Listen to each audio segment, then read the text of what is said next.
6 жасқа толған балаларға арналған ақпараттық өнім.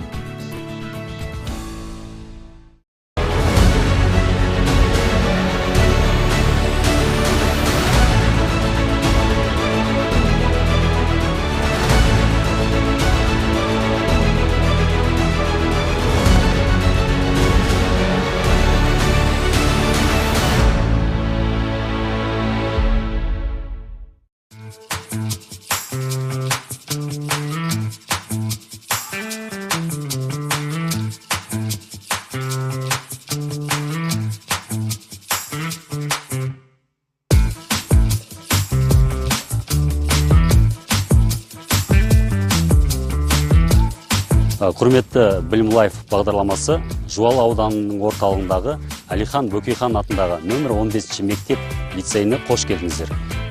Жалпы мектеп туралы ақпарат беріп өтейін. Мектеп 2014 жылы пайдалануға берілген.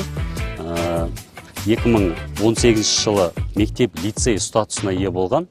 Жалпы мектепте бүгінгі таңда білім алушылардың саны 597 оқушы жалпы орта біліммен қамтылған. Мұнда жас ұрпақтың болашағына үлкен жауапкершілікпен қарайтын 86 педагог қызмет атқарып келеді. Ендеше Тірек мектеп лицейдің тыныс тіршілігімен танысу үшін ішке кірейік.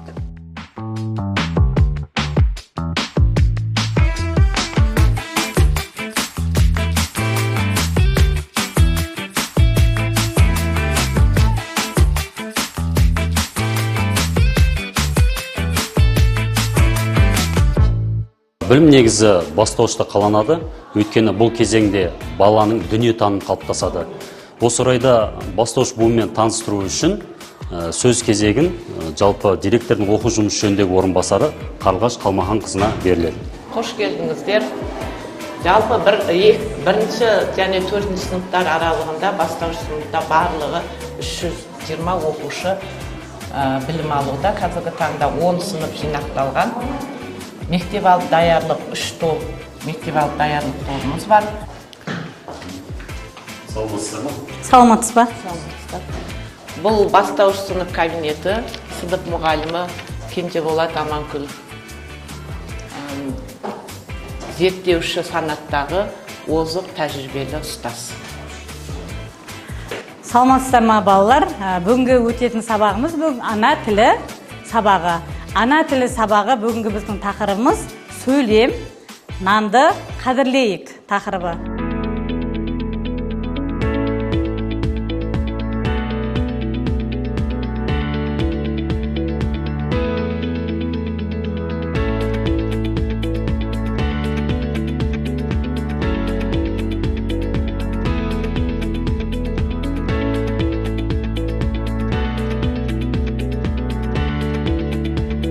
Бізде келесі жобамыз республика деңгейінде жеңімпаз атанған Әділбек Абдрахым өзінің жобасымен таныстырып өтсін.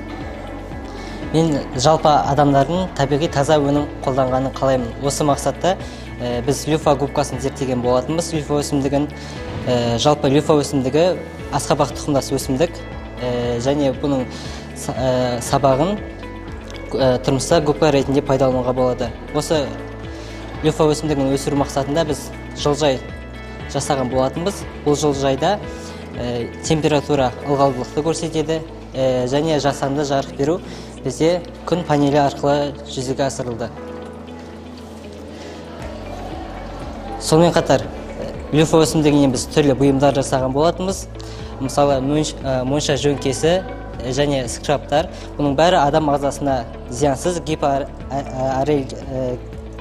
гипоаллергенді болып табылады. Сонымен қатар бұл жерде көріп тұрғандарыңыздай люфа өсімдігімен жасалған, яғни айтқанда сабындар. Сонымен қатар бұл жобада мен суды қамтамасыз еткен болатын. Бұл жерде көріп отқандарыңыздай бұл арнайы датчиктер жасалған. Бұл жерде суымыз ылғалдылықты тексереді. Егер топырақ ылғалды болып тұрған кезде су, яғни ағуын тоқтатады. Ал егер су құрғақ болған жағдайда су өзінің ағысын жалғастырады.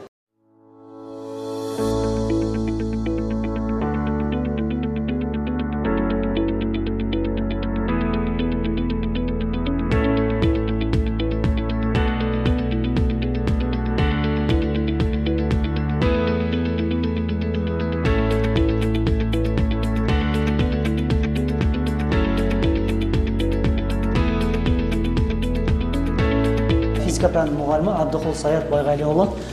Бүгінгі өтетін тақырыбымыз электр тоқ көздері. Яғни оған қандай құрал жабдықтар жатады.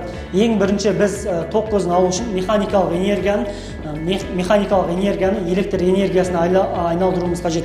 Ол үшін біз қандай да эффект машинасын, яғни механикалық энергия айналдыру арқылы электр энергиясына айналып жатыр. Яғни минус пен плюс бір-біріне заряд беру арқылы мынау жіптің қозғалып жатқанын байқап тұрсыздар ма?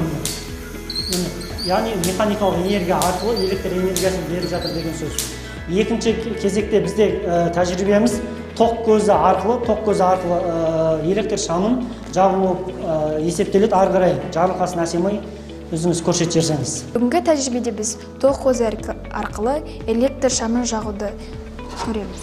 Бірінші алдымен керек құрал жабдықтар бізде тоқ көзі, шам, авометр және де кілт. Тоқ көзінен біз шамға жалғаймыз, шамнан авометрге, авометрден кілтке, кілттен тоқ көзіне. Енді тоқ көзін қоссақ, сымдар жалғанған және де енді кілтті қосқанда бізде шам жанады.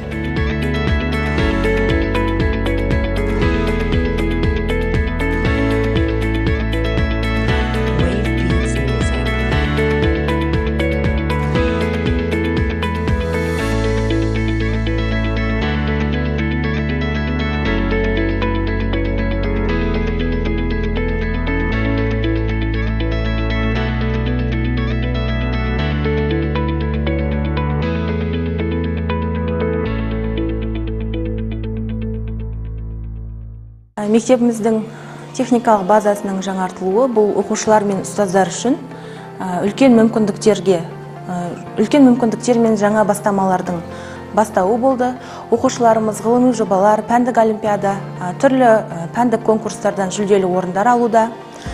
Бүгін біз сіздермен өсімдік жапырақтарындағы хлорофилл пигментін анықтауды көрсететін боламыз зертханалық жұмысымызды. Менің есімім Алимхан Ақтоты. Бүгін біз өсімдіктерде кездесетін жасыл хлорофиллді анықтайтын боламыз. Ол үшін бізге қажетті заттар этил спирті, өсімдіктің жапырағы және де су моншасы, яғни қажет. Бізде ең алдымен пластиктер. Бұл өсімдіктерде ғана кездеседі. Осыны ең алдымен біз жапырақты үгітіп алатын боламыз. Және біз оны сынауыққа салып аламыз. Бұл бізде ұзақ уақыт қайнағаннан соң, осындай бізде жасыл хлорофилл бөлініп шығатын болады. Пигмент бөлініп шығады. Жасыл пигмент бөлініп шығады. Бұл тек қана өсімдіктің жапырақтарында кездеседі.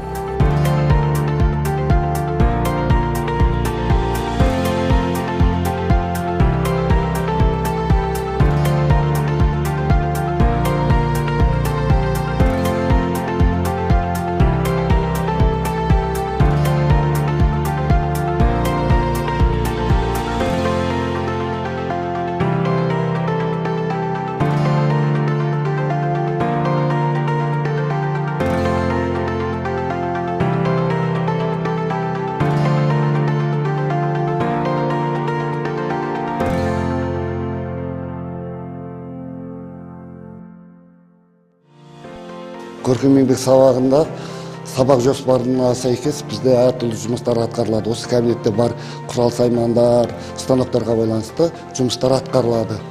Мына жерде Нұрдәулет пен Ерсай деген өздерінің маман қызығатын күйдіріп сурет салу құралы менен өздері бірнеше суреттерді сабақ барысында осылай салады. Елдар деген оқушымыз осы мынау жүзі өтпей қалған құрал саймандарды қайрауда. Мен Байдыбек Елдар. Бұл суретші станок. Біз компьютерге алдын ала сурет дайындап тапсырма береміз, және бұл станок өзі сурет салады.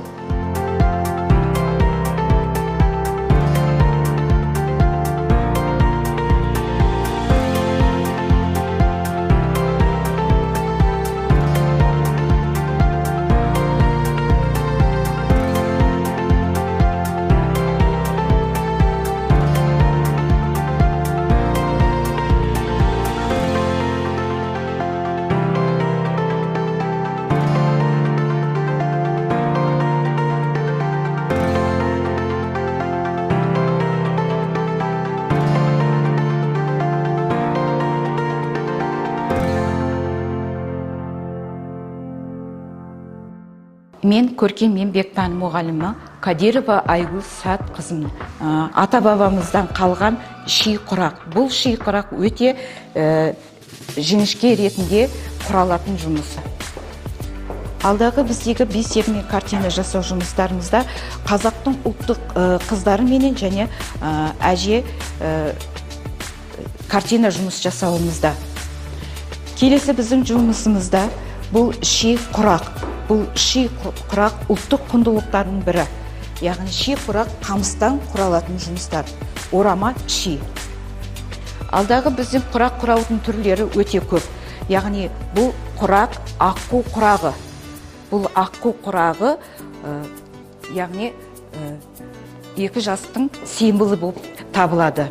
Қызғалдақ құрағы бұл, яғни 4 бұрыштап құралатын құрақ. Бұл көктемгі қызғалдақтан құрағы.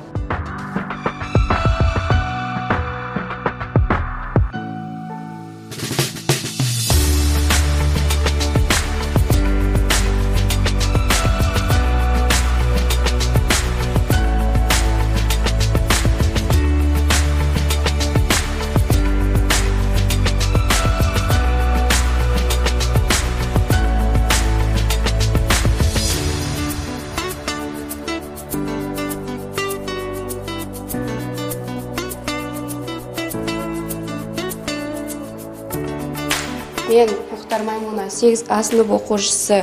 Бұл бауырсақ қазақ халқының көнеден келе жатқан дәстүрлі ұлттық тағамдарының бірі болып табылады. Ол әсіресе той жиындарында немесе күнделікті өмірде қолданыла береді. Біз қазір бауырсақты турап болдық, енді бұны майға пісіреміз.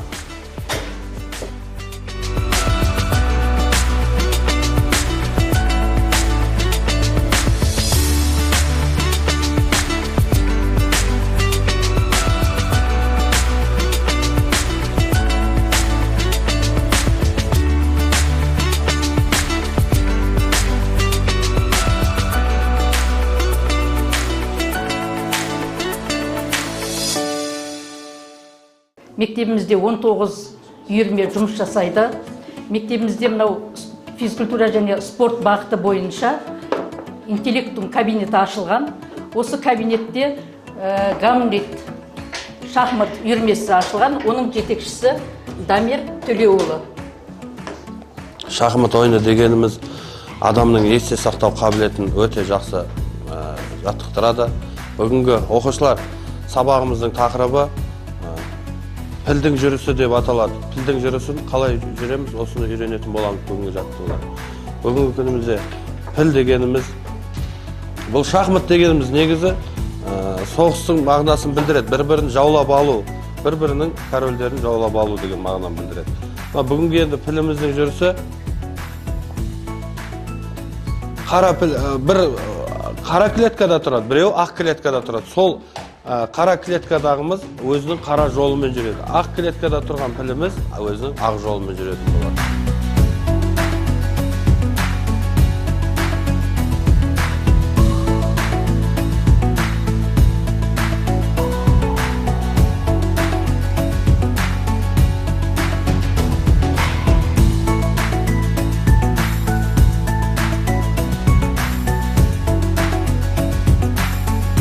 Шахмат үйірмесі маған қатты ұнайды. Ол математиканы және ойлау қабілетті дамытады.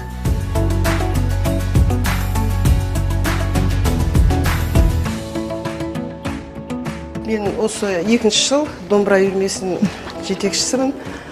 Есімім Абишева Зухра Айтбекқызы. Енді мен оқушылармен мақтанам. Мысалы, тек қана биіктерде көріне берсін. Бүгін бізде өтіп жатқан күйіміз Асланбек Сұлтанбековтың күйі домбыра күйі. Бәрі бастаймыз. Асықпаймыз. 1, 2, 3.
Жамбыл аудандағы заманауи жабдықталған жаңа білім ордаларының бірі. Шоқай ауылындағы нөмірі 3-ші орта мектеп ғимараты 2023 жылы пайдалануға берілген. Мұнда 200-дей оқушы білім алады.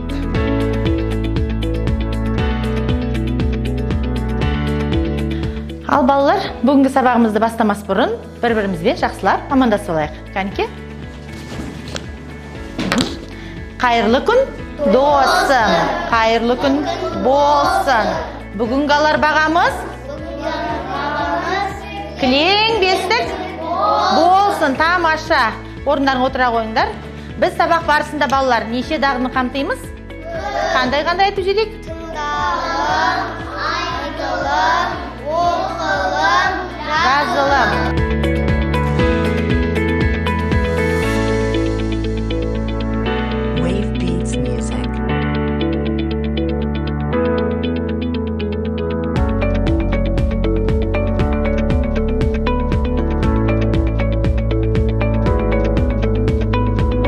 Нөмір 3-ші орта мектебінде 36 педагог қызмет атқарады, сапалық құрамыз 50%-ды құрайды.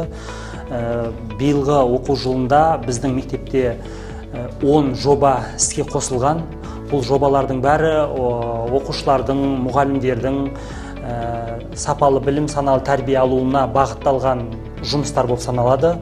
Осы жобаларымыздың ішіндегі ең жобаларымыздың атасы деп айтуға болады, білім алушы үйім жобасы. Бұл жобаның жетекшісі мектебіміздің орыс тіл пәні мұғалімі Әмірбаева Гүлшат әпкей. Осы кісі осы жоба жайлы қысқаша айтып өтсе. Бұл жоба білім алушы үйім жобасы мектебіміздегі қолға алып отырған 5 жобаның ішіндегі мұғалімдермен жұмыс жасайтын бірден-бір жоба болып табылады. Бұл жоба екі түрлі бағытта жолға қойылған. Ол мұғалімдердің кәсіби өрлеуі және тұлғалық дамуына байланысты. Осыған байланысты біз апта сайын мұғалімдермен біріктіріп, түрлі тақырыптарда іс-шаралар өткізіп отырамыз.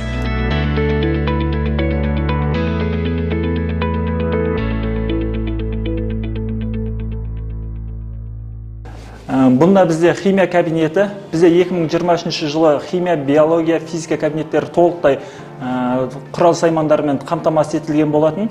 Қазір бізде пән мұғалімі Құрымбаева Панар, педагог сарапшы, біздің алдыңғы қатарлы педагогтардың бірі өз сабақ тәжірибесімен сіздердің бөлісіп өтсе. Әпкей, өзіңіз ары қарай айтып өтсеңіз. Ал оқушылар, бүгінгі біздің сабағымыздың тақырыбы кальций. Қазір сіздерге кальций бойынша, сумен әрекеттесу бойынша Ағзира сіздерге қазір зертханалық жұмыс жасап көрсетеді. Біз алдымен сынауға 2 капля суда алып құйып аламыз.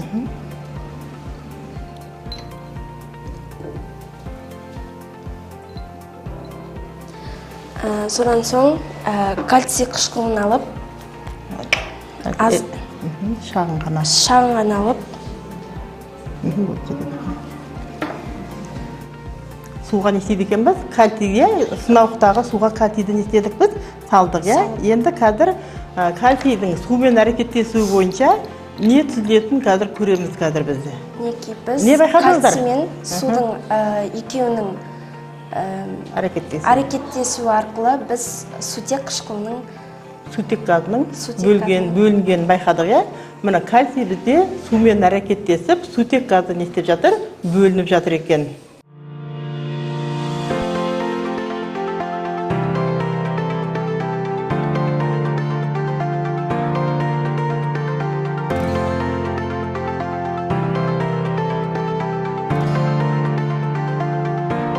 Мектебімізде 14 пән кабинеті бар.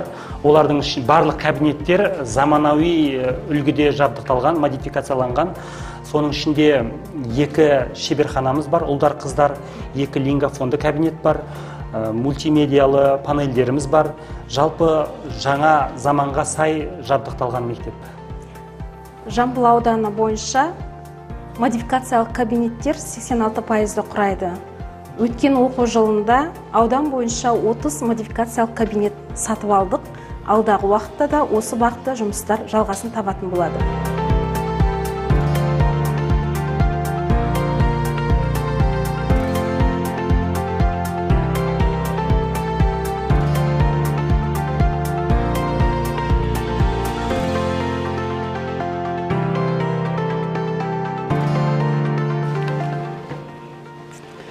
Біздің мектеп кітапханамызда 11997 кітап қоры бар. Оның ішінде мектеп оқулықтары 5648, әдеби кітаптарымыз 4223 дана кітап. Біздің оқырмандарымыз 200 оқырманымыз бар, күнделікті оқырмандарымыз. Бізде алдағы уақытта отбасы байқауы болады. Сол отбасы байқауына күнделікті біздің оқырмандарымыз кітапханаға келіп дайындық үстінде. Осы ауылдың тұрғынымын, осы кітапханадан жиі келіп кітап алып отырамыз. Енді мынау байқауға қатысайын деп немереміз екеуміз мінерге жаттығып, екеуміз отырғанбыз. Енді Құда қаласа жүлделі орын алсақ па деп, соған байқаудың даярланып отырған сәтіміз еді енді.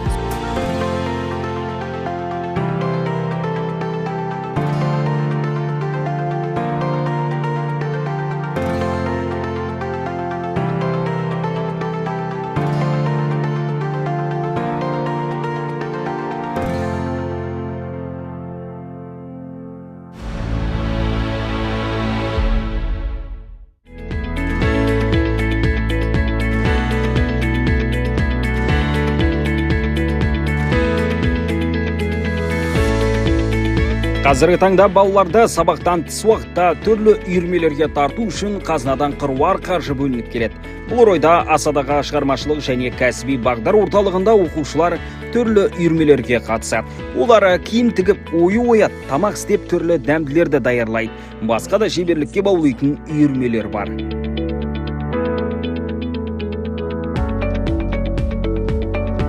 Әуе үлгілеу үйірмесінің жетекшісімін.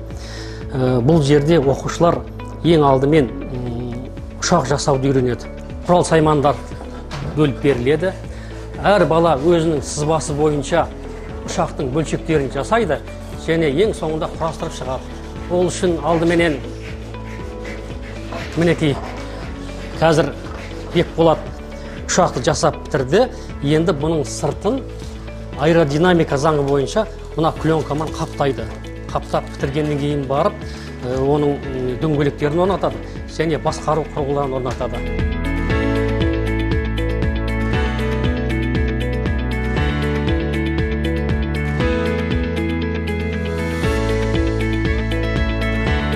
Менің есімім Есберген Бекболат. Осы үйірмеге қатысып жүргеніме 3 жыл болды.